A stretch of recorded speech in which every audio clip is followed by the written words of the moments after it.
En fait, la Voix des Reines est créée juste pour la promotion de la femme artiste, c'est-à-dire femme conteuse, femme comédienne, femme tout genre d'art, mais portée par une femme.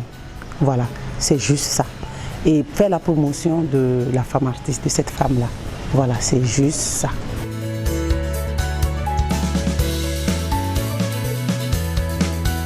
La première édition, c'était un peu c'était juste 4 femmes. Juste 4 pays, 4 femmes.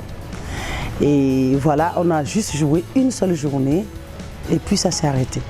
La deuxième année aussi, ça a été aussi 4 femmes. Et on a juste joué une journée et puis ça s'est arrêté. La troisième édition, les filles m'ont dit, mais attends, on ne peut pas payer, tu ne peux pas nous payer notre transport, aller-retour.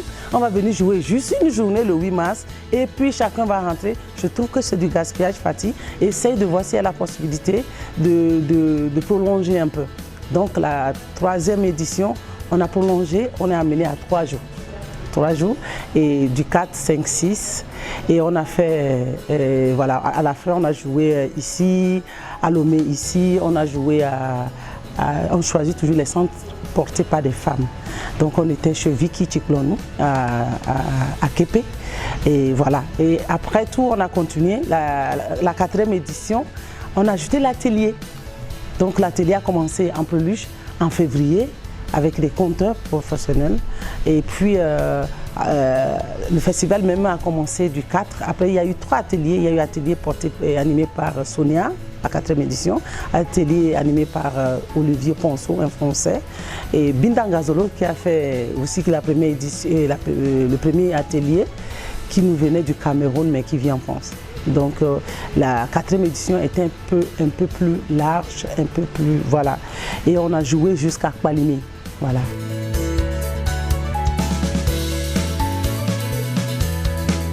Cette édition s'est dit non, on va juste jouer, juste passer parce qu'à chaque fois on va faire et élargir, raccourcir un peu parce que quand on fait le plan, on revoit vraiment, ça demande beaucoup d'énergie. Alors on ne peut pas à chaque année, j'avais même failli arrêter cette année pour m'apprêter et relancer l'année prochaine.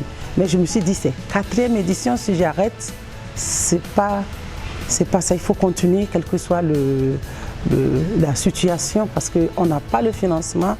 Et souvent, c'est le Goethe qui nous soutient. Cette année, on nous a juste donné la scène. Il faut payer l'aller-retour des filles, il faut les loger, il faut les nourrir. Au moins, en partant, il faut leur donner quelque chose, ne serait-ce quelque chose pour acheter de l'eau à boire. Quelqu'un ne peut pas venir à ton festival et rentrer les mains vides.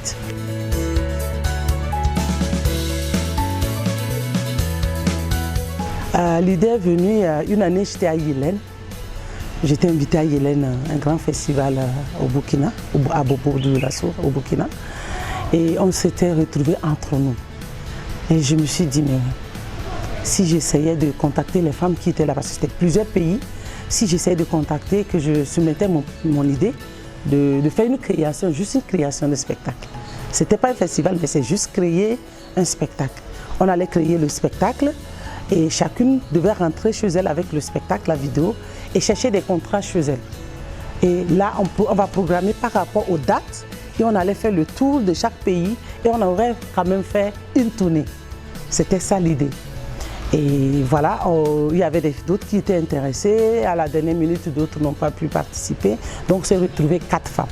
Et on a fait la création ici à Lomé. Et chacune devait rentrer chez elle et ramener faire porter la Voix des Reines dans chaque pays. Mais bizarrement, ça s'est passé, chacune est rentrée et personne dans son coin n'a eu l'idée parce qu'on a été menacé par nos aînés dans ce travail, que ce soit togolais, international. Et donc on a compris que, au fait, on pensait qu'on était petits, mais on était grands. Si nous, les enfants, qui pensons qu'on n'était qu'à notre début, on a fait un petit truc. Et ça a effrayé des aînés, ce que notre projet tenait. Donc il ne fallait pas lâcher, il fallait doubler l'effort. Voilà. Alors,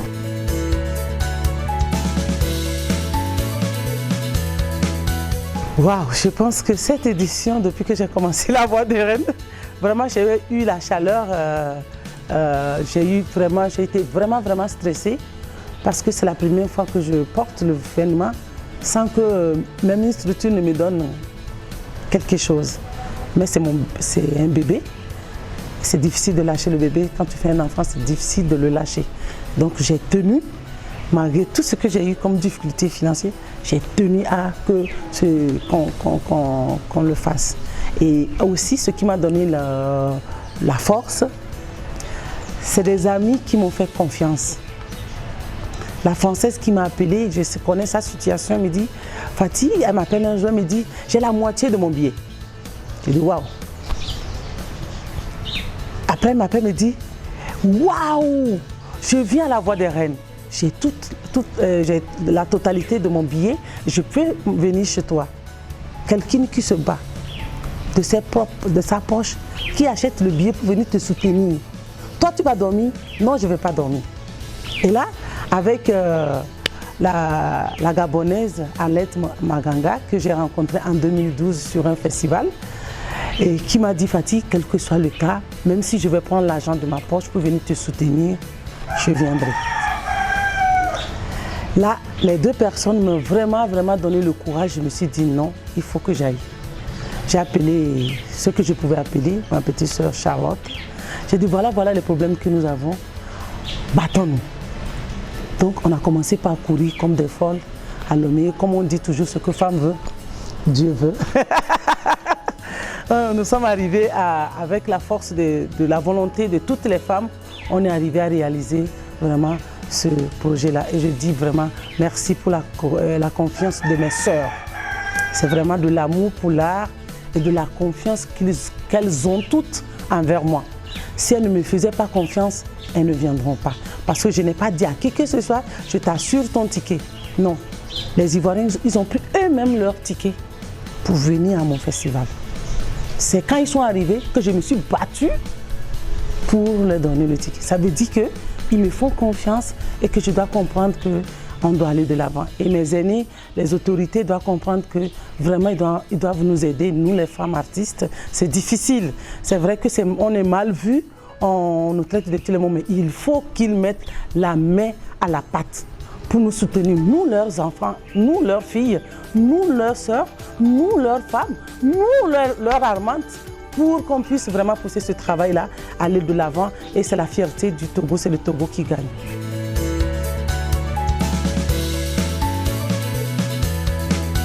Il y a le Bénin. Cette année, le Niger n'est pas venu. Souvent, le Niger, dès le début, c'est le Niger qui vient toujours. Mais cette année, ils avaient un autre projet. Et voilà. Ils ont un truc qui crée le trail. Ce serait difficile de venir chez moi et de retourner parce qu'il faut être là vraiment à côté du feu pour activer. Donc, ils ne nous ont pas accompagnés, mais ils ont voulu quand même que nous venions vers eux pour les soutenir. Le Burkina était là dès le début. Et cette année, on a demandé que le Burkina vienne nous soutenir. Sauf que celles qui devaient venir, ils sont tellement nombreux. Ils sont 5. C'est une griotte accompagnée de balafonies, Djembo Fola, guitaristes et tout ça là. Ils sont nombre de 5. Et quitter Bobo, venir à Lomé aller-retour, c'est toute une fortune. Et à voir ma situation, à la dernière minute, je ne pouvais pas. Donc j'ai dit mais je suis désolée, mais ce n'est que partie remise. On va reculer pour mieux sauter. Voilà, donc le Bénin aussi était là avec nous. Voilà.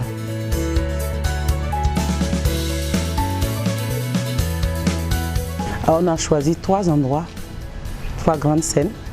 Il y a le Guetensloot, il y a Gabité et il y a Coco Biche.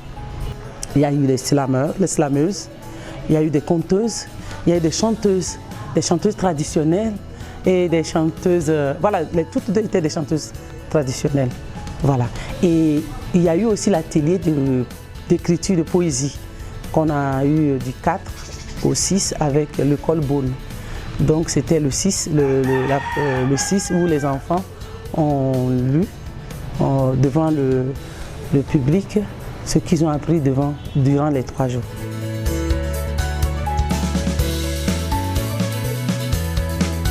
Et chaque année, on change de public. Notre but, c'est d'arriver à toucher tous les endroits, toutes sortes de publics, parce que souvent l'année passée on a fait l'apothéose à Kwalimi. Cette année on a choisi à Vepozo, un public au bord de la plage pour voir. Et on a touché aussi des écoles dans des années passées. On est allé dans des bibliothèques, dans des écoles. Donc chaque édition a son histoire.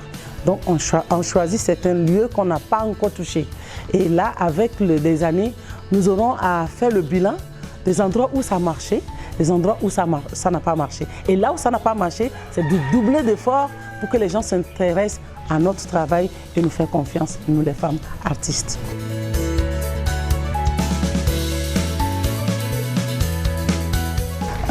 C'est pas par hasard que nous faisons ça, parce qu'on se dit, il y a des endroits où c'est huis clos, où les gens se disent, ici c'est pas pour nous.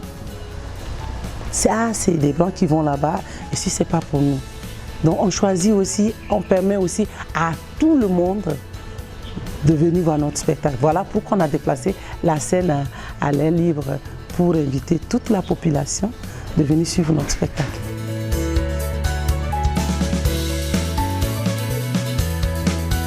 Avant d'aller là, il y a un endroit sensible que je voulais toucher. Souvent, nous les femmes, c'est nous qui transmettons l'éducation de l'enfant. Nous sommes très proches de nos enfants. C'est à nous de transmettre la tradition. Et je pense que cette année, on a choisi les enfants. L'école Beaune, ce n'est pas par hasard qu'on a pris les primaires de l'école Beaune, parce qu'il y a le lycée, le primaire. Mais on a choisi des enfants parce qu'on s'est dit, nous les femmes, c'est à nous de transmettre ce savoir que nous avons. Voilà, on a choisi ces enfants pour les transmettre, comme ça se fait traditionnellement, notre savoir qui est l'éducation, s'intéresser à l'écriture, essayer de mettre pour dire à l'enfant, et tu peux dès ton bas âge, puisque c'est les enfants du CP2 jusqu'au CM2 qui ont participé, ces enfants qui ont lu devant toi. Marie-Laure Français, on a essayé de les aider pour leur dire, vous pouvez écrire. Parce que surtout les contes, il faut l'écrire. Parce que la parole là, ça peut passer, mais les écrits, eux, ils restent. Et c'est ce qu'on a commencé cette année. On a choisi vraiment ces enfants pour vraiment marquer, mettre nos empreintes là-bas. Voilà. Je pense que l'année prochaine, on va amplifier avec d'autres écoles, avec les ateliers. Chaque conteuse professionnelle qui viendra l'année prochaine va prendre une école et elle va transmettre son savoir. Et je pense que la première grande scène, ce seront ces enfants-là qui vont assurer, comme ça s'est passé cette année, avant que nous, les professionnels, là, après eux, ils vont s'asseoir et voir comment les professionnels continuent. Et imagine ces enfants à qui on apprend le slam, les contes, la musique et tout ça. S'il grandit et on peut susciter la vocation en eux, et non seulement ça, on peut vivre ces enfants-là. On peut peut-être des années après avoir des artistes parmi eux, on ne sait jamais. On peut avoir des artistes qui vont nous relayer, c'est ça le but. Parce que nous on est en train de partir. Il faut qu'on prépare notre relève et c'est ce qu'on est en train de faire. Et on va continuer avec ces élèves-là et Inch'Allah, nous aurons des conteurs, des slameuses et patati patata. Voilà.